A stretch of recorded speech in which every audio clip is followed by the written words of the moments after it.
मित्रों, इस वीडियो के पहले भाग में हमने जाना था कि कैसे एक ब्रह्म राक्षस से भेंट होने के बाद तुलसीदास जी को दर्शन हुए प्रभु श्री राम के और राम भक्त हनुमान के।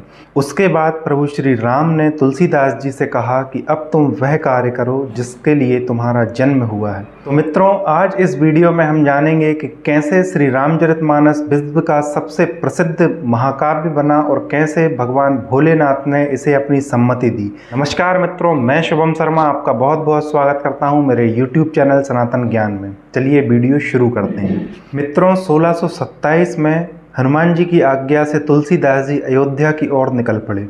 रास्ते में प्रयाग में माघ मेला लगा हुआ था, वहां पर वह ठहर गए। एक दिन उन्हें एक वृक्ष के नीचे याज्ञवल्क्य मुनि और भारद्वाज मुनि के दर्शन हुए। वहां से तुलसीदास जी काशी चले गए, जहां पर एक ब्राह्मण के यहाँ उन्होंने कुछ दिन गुजारे। तभी उन्हें आभास हुआ कि उन्हें कविता लिखनी चाहिए। उन्होंने संस्कृत भाषा में प्रभु श्री राम की भक्ति में कुछ पद लिखे, लेकिन वह जो भी लिखते रात्रि तक वह सब गायब हो जाता। यह सिलसिला 8 दिनों तक चला। 8वें दिन भगवान शंकर उनके सपने में आए और उनको बोला कि तुम आम बोलचाल की भाषा में अपनी रचना लिखो। तभी तुलसीदास जी की अचानक नींद खुल गई और उन्होंने देखा कि उनके सामने भगवान शंकर और माता पार्वती साक्षात खड़े हुए हैं।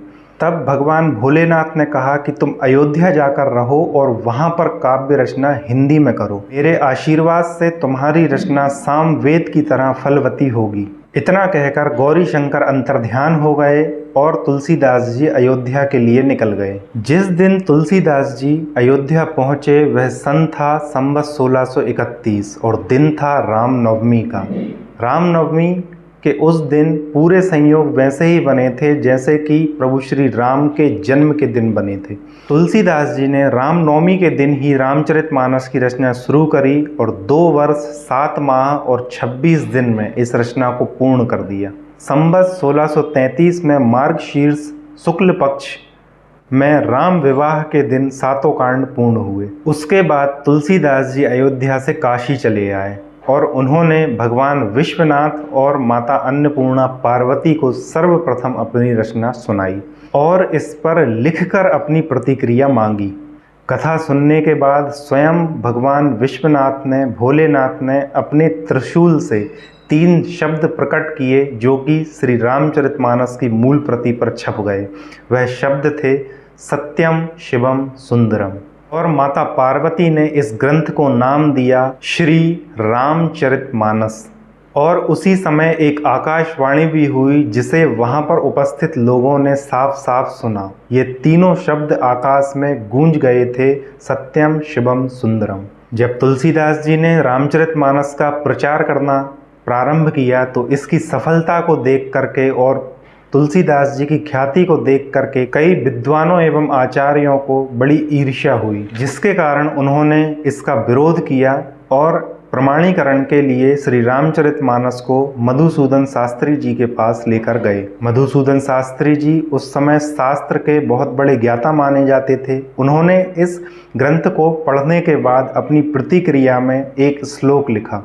उस श्लोक का हिंदी में अर्थ है, इस काशी रूपी आनंद वन में तुलसीदास तुलसी का चलता फिरता पौधा है। उसकी कविता रूपी मंजरी बड़ी ही सुंदर है, जिस पर प्रभु श्री राम रूपी भंवरा हमेशा मंडराता रहता है। विद्वानों को इस पर भी संतोष नहीं हुआ तो उन्होंने एक अंतिम परीक्षण इसके प्रमाणीकरण के लिए काशी विश्वनाथ मंदिर में किया, जहां पर सबसे नीचे श्री रामचरितमानस को रखा गया, उसके ऊपर पुराणों को, उसके ऊपर शास्त्रों को और सबसे ऊपर वेदों को रखा गया। और ये कहा गया कि अब मंदिर के पट बंद कर दिए जाएंगे और यदि सुबह तक श्री रामचरितमानस सबसे ऊपर आ जाती है तो यह मान लिया जाएगा कि भगवान विश्वनाथ ने भी श्री रामचरितमानस को अपनी सम्मति दे दी है और यह सर्वश्रेष्ठ ग्रंथ है। ऐसा ही किया गया। रात भर वहाँ पर लोगों ने पहरा दिया और जब सुबह मंदिर के कपाट खोले गए तो देखा गया कि रामचरितमानस सबसे ऊपर रखी हुई है। यह सब देखकर वहाँ पर मौजूद तुलसीदास जी का विरोध करने वाले सभी विद्वान और आचार्य बहुत शर्मिंदा हुए और उन्होंने तुलसीदास जी से हाथ जोड़कर माफ़ी मांगी एवं श्री रामचरितमानस का प्रचार करना प्रारंभ किया। उसके बाद तुलसीदास जी ने अपने भक्ति के माध्यम से कई चमत्कार किए, जैसा कि हम पढ़ते हैं कि एक बार उन्होंने प्रभु से विनती कर कर एक मृत व्यक्ति को भी जिंदा किया था। मुगल दरबार में भी बादशाह जहांगीर ने तुलसीदास जी की भक्ति के सामने अपना मस्तक टेका था। उसके बाद तुलसीदास जी ने कई रचनाएं और करी। दोस्तों, यदि वीडियो आपको पसंद आया हो तो इस वीडियो को लाइक और चैनल को सब्सक्राइब जरूर करें, क्योंकि ऐसे ही धर्म से जुड़े हुए वीडियोस मैं लाता रहता हूं। धन्यवाद।